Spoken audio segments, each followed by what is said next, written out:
Le groupe Baobab, spécialisé dans la micro-entreprise en Côte d'Ivoire, a présenté le bilan de ses activités réalisées au cours de l'année 2022 dans ses différentes filiales.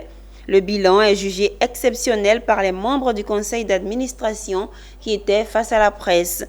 Une performance menée par Baobab Côte d'Ivoire qui a présenté comme la locomotive et qui a atteint un chiffre exceptionnel en 2022.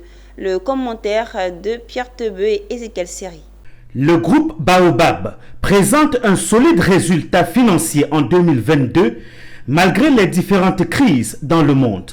Un résultat de 22 millions d'euros, soit près de 15 milliards de francs CFA, une hausse de 8,1% par rapport à l'année 2021. Les dépôts ont également augmenté de manière significative et se situent à plus de 7,7% par rapport à 2021. On a vraiment atteint des résultats très bons au niveau de la croissance du portefeuille de crédit et au niveau du résultat financier. Maintenant, ce qu'il faut voir, quelle est la raison d'être du groupe Baobab? C'est pour financer les petites entreprises. L'année dernière, nous avons au niveau du groupe, nous avons décaissé presque 300 000 crédits à des petites entreprises sur le continent africain, presque 300 000, pour un montant supérieur à 1 milliard d'euros. 700 milliards de francs CFA pour 350 000 entrepreneurs sur le continent africain, répartis sur ces 7 pays.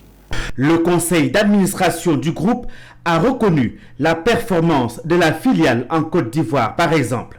Une croissance qui représente près de 25% du portefeuille du groupe et 30% en termes de rentabilité.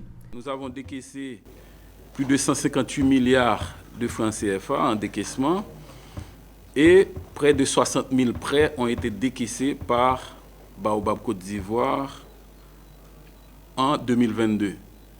Et ça nous fait, en termes d'activité, il y a eu une croissance de près de 13% de l'activité comparé à 2021. Baobab est un groupe de services financiers présent dans 8 pays, dont 7 en Afrique et 1 en Chine. En Côte d'Ivoire, Baobab participe considérablement à l'amélioration des conditions de vie des entrepreneurs et notamment du secteur informel en ayant injecté près de 1 milliard 33 millions de francs CFA